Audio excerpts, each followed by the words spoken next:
welcome everyone to the second episode of the BridgeSong Series, hosted by me, Diana Alvarez, Doctora Chingona. I am so happy to be here to speak with you about youth voices and social transformation and social change. So, over the course of 7 weeks, I was the arts educator for the Youth Arts Initiative that is part of Easthampton. It's a partnership between Easthampton City Arts and Easthampton High School, and it is generously funded by the Massachusetts Cultural Council. Over the course of 7 weeks, we worked on different aspects of multidisciplinary art. So we created poems, we did erasure pieces, some things with paint and redaction on the page, and then we started moving into a multimedia space where students were documenting their lives during the pandemic. They showed me their art that they had created, which blew me away. The art that they had created before our time together. At the end, we created a piece that was a mini multimedia piece. It's a work in progress. And I thought I just wanted to bring us together for this final public sharing of the Youth Arts Initiative to discuss with some of the participants what their role is in social transformation. One of the things that we spoke a lot about was, who feels listened to, and what do we wish people would listen to about us. And I am reminded of words from a dear mentor and hermana, Magdalena Gomez, who has often told me that we should find mentors who are younger than us. This is something I firmly believe in my teaching and in all of my work. I always tell my students that while it is my responsibility to hold a space, to hold a framework for us for learning and the gathering of knowledge and convening, it is a mutual learning experience. And I really, really do love finding mentors who are younger than me, and to acknowledge the wisdom that occurs in intergenerational circles in our world. So, as I often do, I like to begin programs with a song. I'm going to do that, and then I'm going to invite my first student to the broadcast here today. This song is in honor of your artistry, my artistry. This is a song called Ser Artista. It is something that I wrote when a mentor told me to write an unconventional melody. And I was listening to a lot of Violeta Parra, and this became part of my opera Quiero Volver, a Chicanx ritual opera. This is Ser Artista. Ser artista es dudar las maquinaciones de este mundo.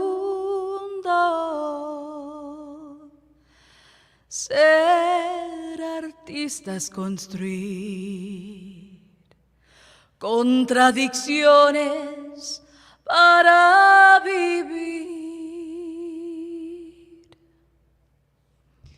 To be an artist is to doubt the machinations of this world.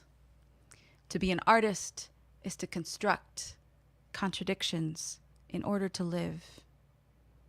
To be an artist is to have a nest of iron in your chest when you don't find your people.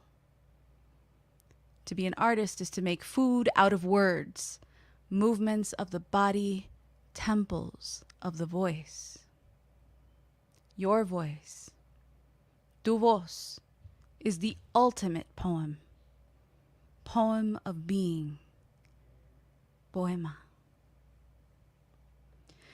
Para vivir, ser artistas tener un nido de fierro adentro del pecho cuando no hayas tu gente. ser artistas, hacer comida de palabras, movimientos del cuerpo, templos de la voz. Tu voz es el último poema, poema de ser.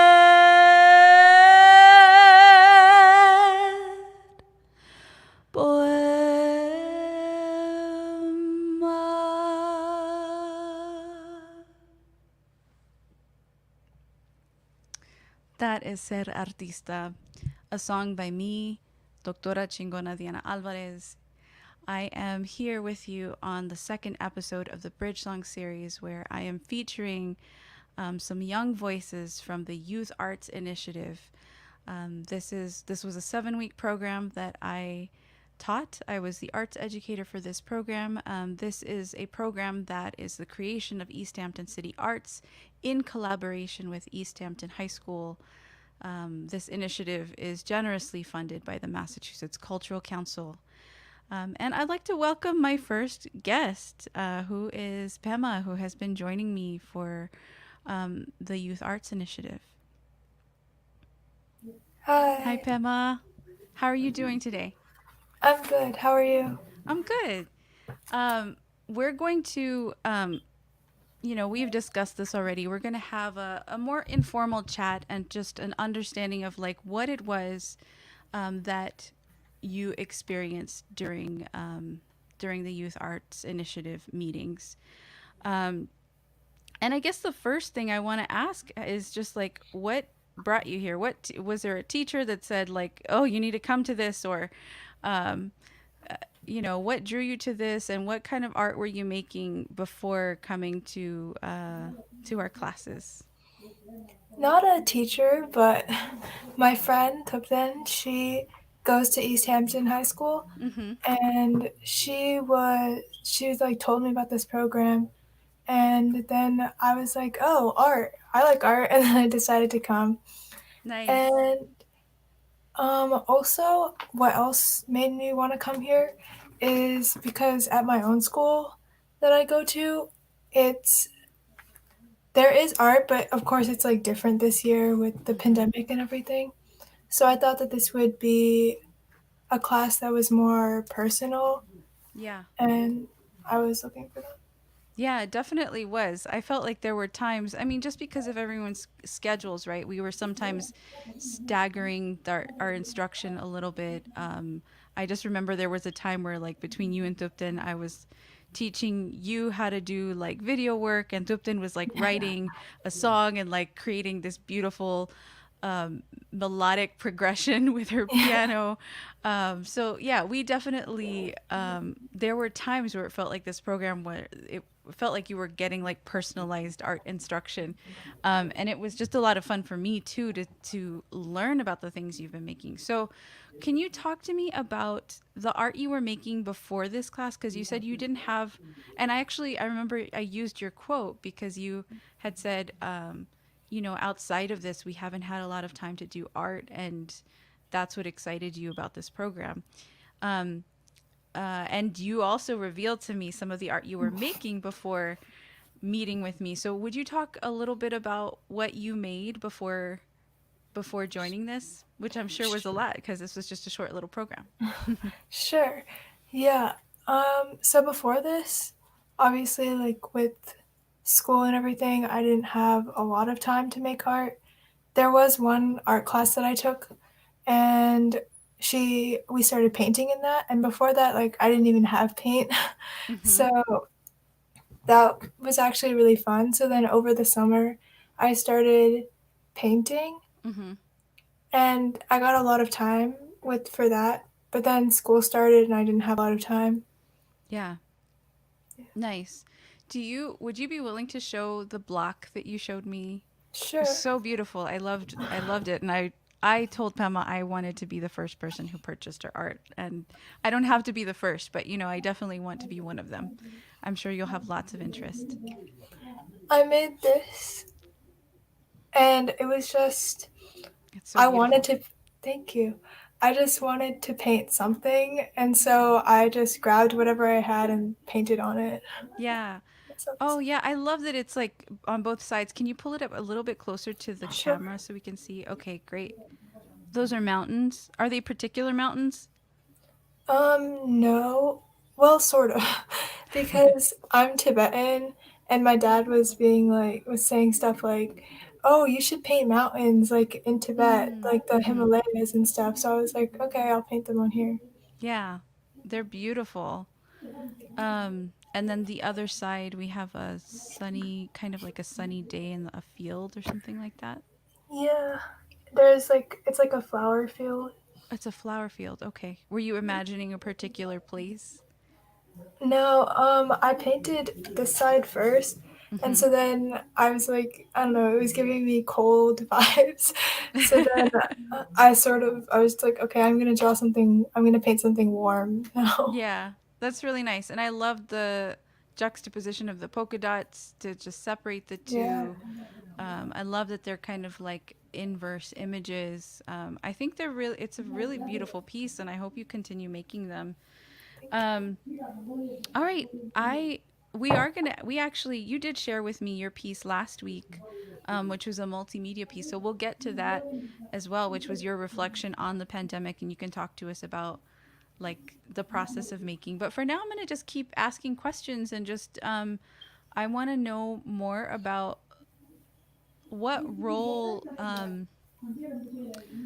we spoke a little bit about this in our time together, but can you speak about the role of and the power of youth voices in social transformation, and maybe if there are things that you want to see change in our world? I'd love to see that through your eyes to understand what it is that you want to transform here. Yeah, I think obviously youth voices are really important, and I know Tupten said something about it, Mhm. how we can feel sometimes like we're being stifled almost. Mhm. And we just want people who are older than us who have more influence to listen to us. And Mhm. since oftentimes it's hard for us to spread our own voice, like it would be nice if they helped us with that, like how you're doing now, Mhm. like Mhm. through this program. So that's really Yeah, important. thank you. And I'm wondering, like, along those lines, just to kind of lead us further, what are the things you want to see in the world? Like, okay, we have the Youth Arts Initiative, and I think this is a really, I have, when I was told about this by Pasqualina Azzarello, who envisioned this initiative, I was like, oh, this sounds really cool. I get to teach this class, and it just, all I get to do is teach art, and that's a dream for me, and to teach in my specialty. But like this is one thing, it's like a tiny sliver of the things that can happen in our world. And like for example, today is a deadline for um, cultural council grants across Massachusetts and in our area. And so this is a great time for to tell other artists, to tell other people, or even to consider yourself to apply for a grant like this. Um, like what are the kinds of things you want to see out there? What can we do to continue supporting you, to hear your voices, to listen to you?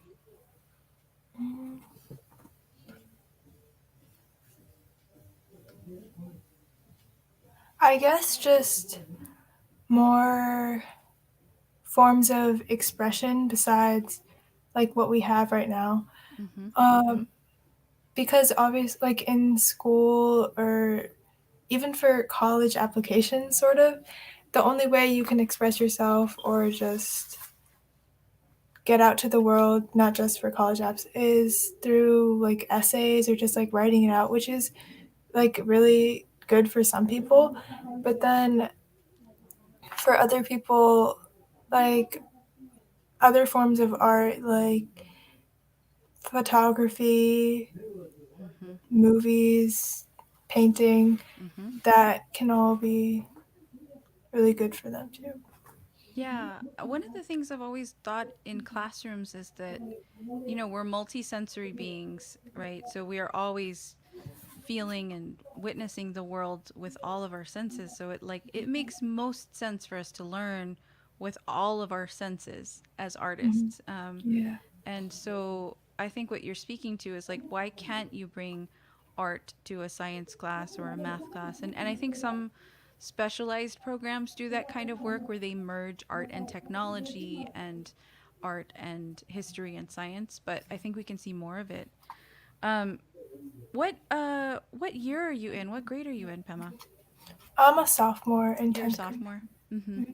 Do you know, like, what are your, do you have academic interests, things that you're like looking forward to in the future without putting like a, like, you have to go and study this, but just like, what are the things you're interested in school?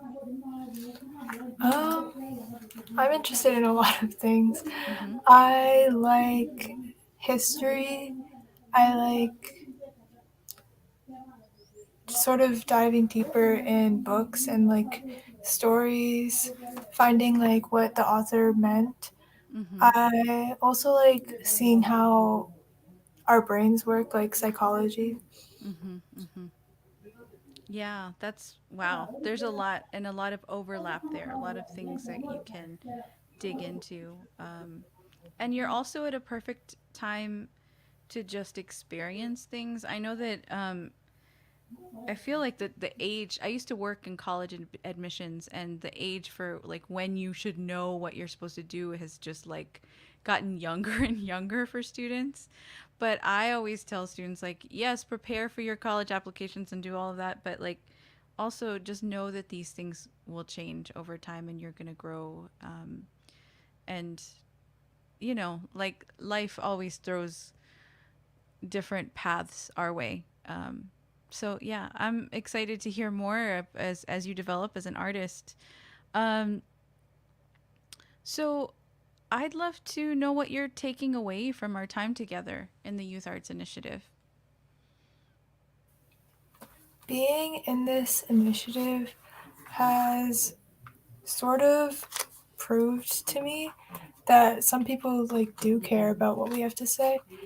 Like normally we just go through our classes, go through the school year, just not really like just doing assignments, turning them in.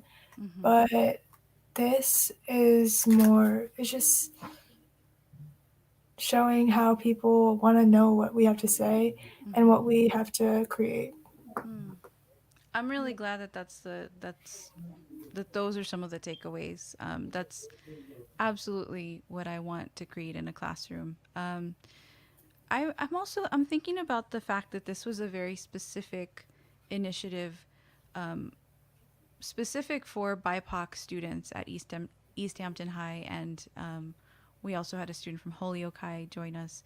And so, what in particular do you think? I mean, and this is a big question, so you may have to think about it, or maybe you know right away. But like, what are the things that in our particular area, we live in New England, it's a predominantly white area. And so initiatives like this are designed to like say, okay, we're here, we're going to nourish BIPOC students and the needs of our communities that are in a real minority in this area. So not in a global minority, but in New England maybe. So I'm wondering if you can talk about the ways that are there any specific things that BIPOC students that you've noticed, at least for yourself, in your world in school, like how you can be supported in that way?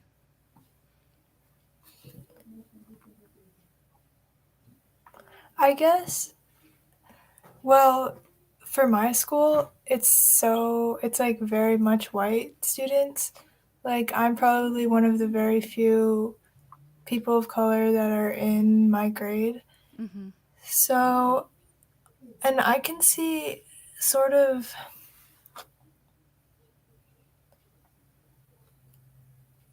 maybe just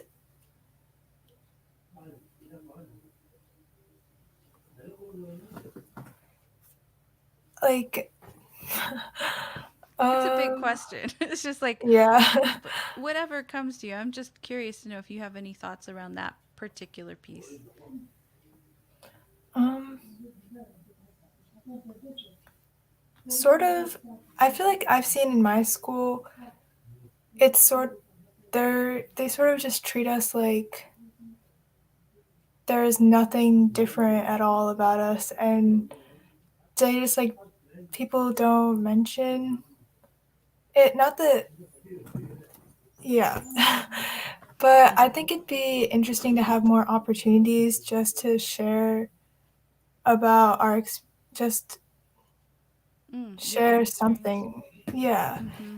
Or just because I'm sure a lot of people like in my grade, they don't even know where I'm from or like what my ethnicity is, Mm-hmm. which is like sometimes I just want to be like, I just want to share. I don't know. Yeah. I I was actually just gonna ask you, I was like, have you ever had an opportunity to speak about your Tibetan heritage, your your life as, as a person who is Tibetan? And but it sounds like you're maybe alluding to the fact that you haven't, but have you had that Um, opportunity? Pretty much in maybe twice. Mm-hmm. Mm-hmm. Like in sixth grade, there was a fair, and I picked the country Tibet, Mm-hmm. and then also this past there was also a project where we had to tell our story, which is a really cool project, Mm-hmm. and I talked about that. Mm-hmm. And it's just interesting. It's just weird because I'm literally like the only Tibetan person in my entire school. So Mm-hmm. Mm-hmm. sometimes it can be kind of isolating, I Yeah, guess. certainly. A friend of mine, Tony writes, I wish Zoe was not in class right now and could listen and connect. I have to connect you with Zoe Lemos, who is Tibetan and Greek, and she is a musician. She goes to, or I should know more. I feel like she's just completing her education at PVPA, but she'll be featured on a program of mine soon on New Year's Day. But I mean, Tony was just saying, I wish she was here so she could chime in. And I think I'm seeing more in the chat here. Yes, Pioneer Valley Performing Arts Charter Public High School. Um, so yes, um, yeah. You said that you were like, I would. There are some things I just like. I just want to share, and that made me think like, okay, we're in an art program, like we're doing this arts initiative, and if we were to even have more time, and you know that you can always reach out to me and I'll give you prompts or whatever you need, but um, what what would you create? Like what would you create to demonstrate your culture or to interrogate your culture or to question things or whatever it is? What comes to your mind as something that sparks your interest there? Definitely pieces that would bring awareness to like what is happening there, Mm-hmm. because obviously China is has occupied Tibet and is oppressing the people, Mm-hmm. and I feel like not a lot of people know about that. Mm-hmm. So definitely pieces that would just bring more attention to it. Mm-hmm. Yeah. Do you think that you could do like now that you've worked had you worked with multimedia things before? I think I'd asked you about film and you said no, right? You hadn't done film before or video work. No, not really. Yeah. Do you think that that's something that you would carry forward? Possibly. Like I've seen there are some Tibetan directors that make documentaries and stuff about it, and those are Mm-hmm. always really interesting. Mm-hmm. So Mm-hmm. maybe. Yeah. Well, I cannot wait to continue seeing your work, and since we're talking about multimedia pieces, I'm going to share yours now.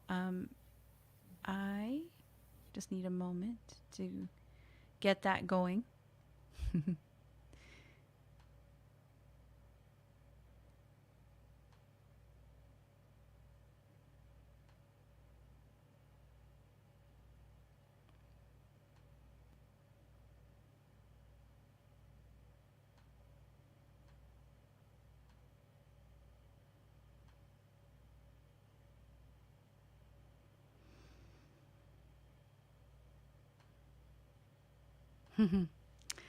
I am.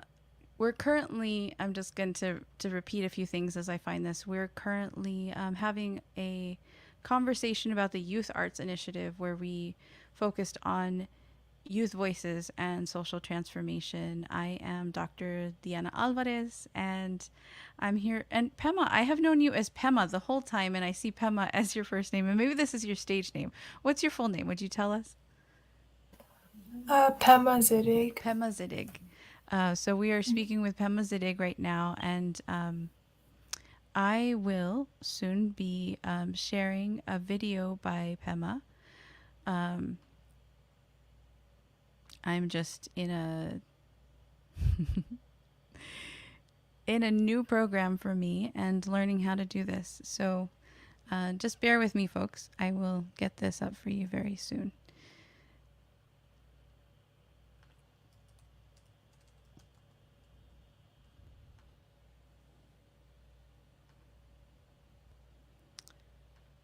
Okay.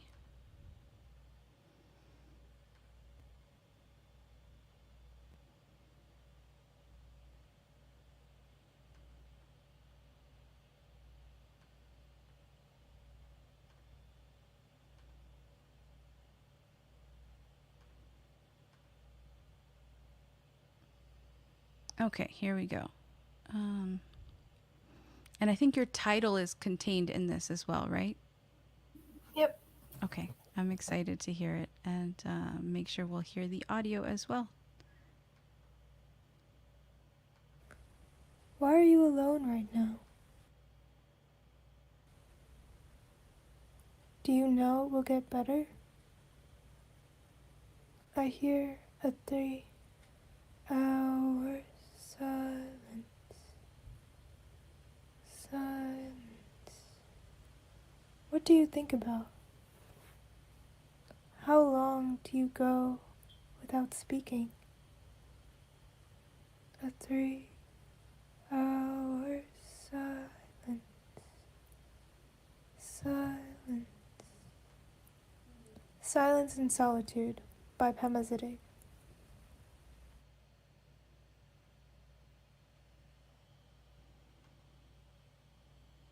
Thank you, Pema, for that piece, which you created as part of our program.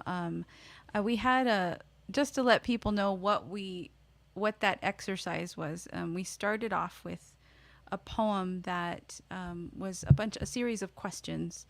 And actually, I can kind of tell you this, and if you want to participate along with us, you can, just to kind of revisit what Pema did in that process, creating. Was it Silence in Solitude? Was it the title that you gave it? Yes.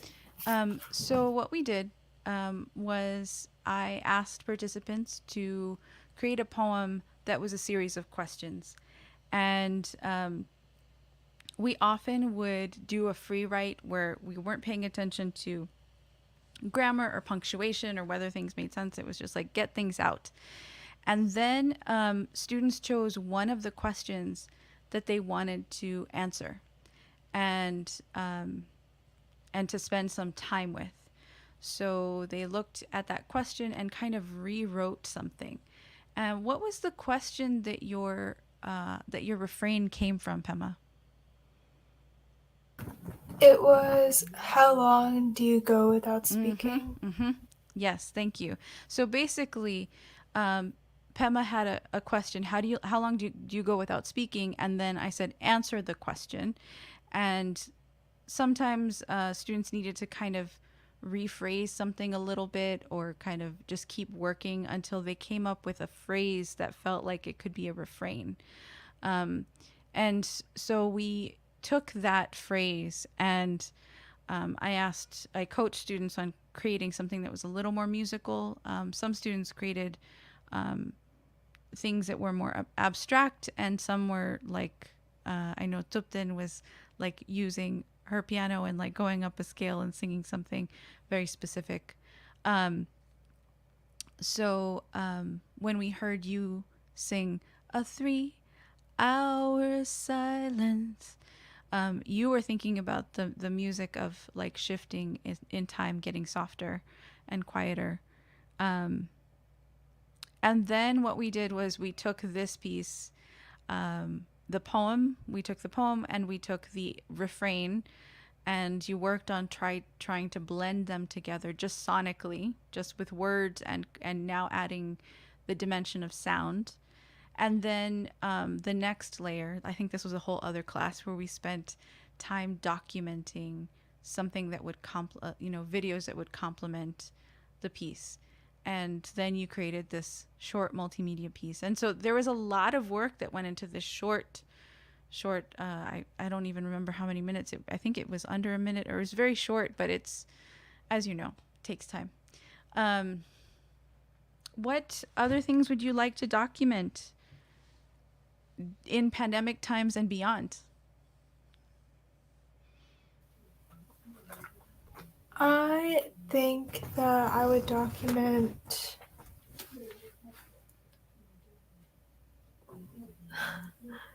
honestly like so much. Basically, Mm, just if I could do like what we see just on a daily basis, mm-hmm, just like a day through someone's eyes, and it couldn't didn't have to be me. It could be like just anyone. mm-hmm. That would be cool. Yeah, I'd love to see that work, Pema. I mean, you have a phone, and I always tell my students, it's like you need very little, just like you just need a recording device of some form. So I would love for you to send me anything you create. Um, I want to open the broadcast up to anyone who's listening. I know we have a few people watching, and any questions that you have for me or for Pema. Um, this will be a short broadcast because we have you're a featured artist on the BridgeSong Series, Pema. So um, I also don't want to keep asking you questions. I'd love to have other people ask you questions as well. So if you have a question you'd like to pose for Pema as an artist, or a suggestion or a thought, please put it in the chat.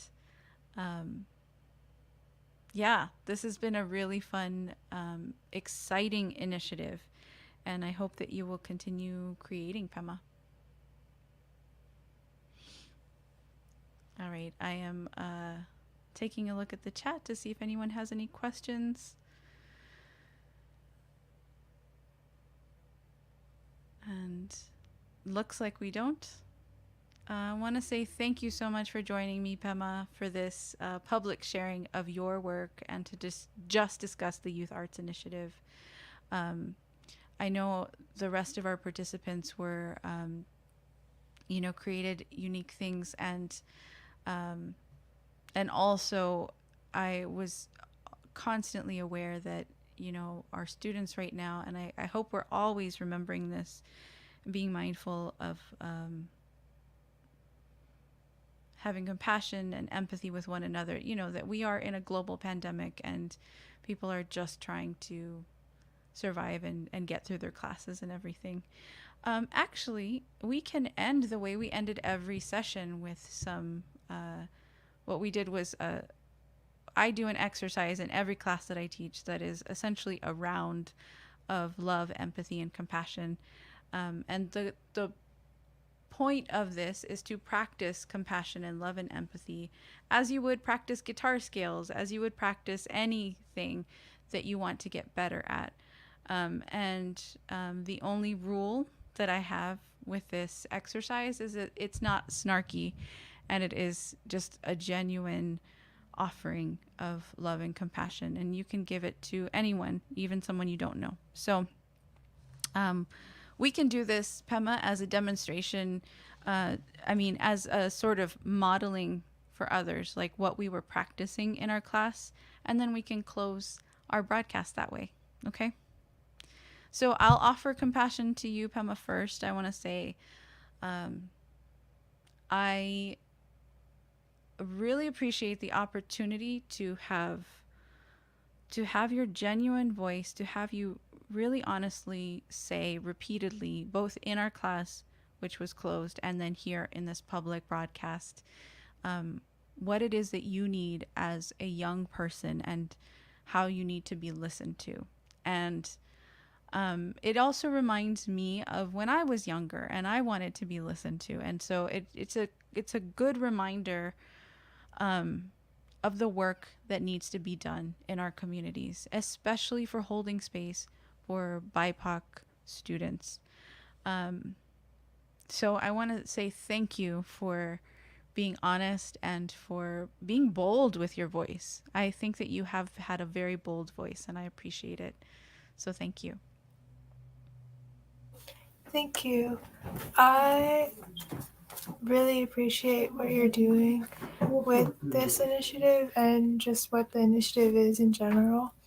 So thank you for Oh, that. wonderful. All right.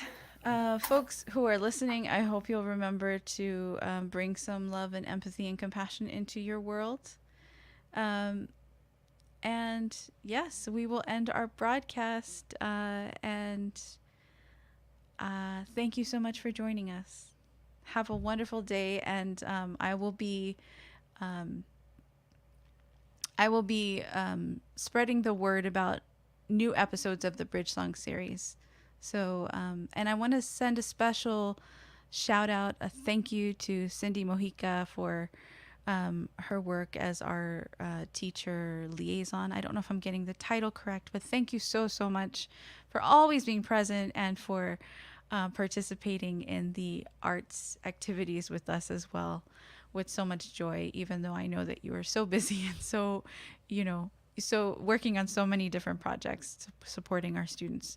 Again, this was a Bridge Song episode publicly sharing the work of the Youth Arts Initiative, which was a collaboration between Easthampton High School, Easthampton City Arts, and is funded by the Massachusetts Cultural Council. Thank you so much for joining us and have a wonderful evening.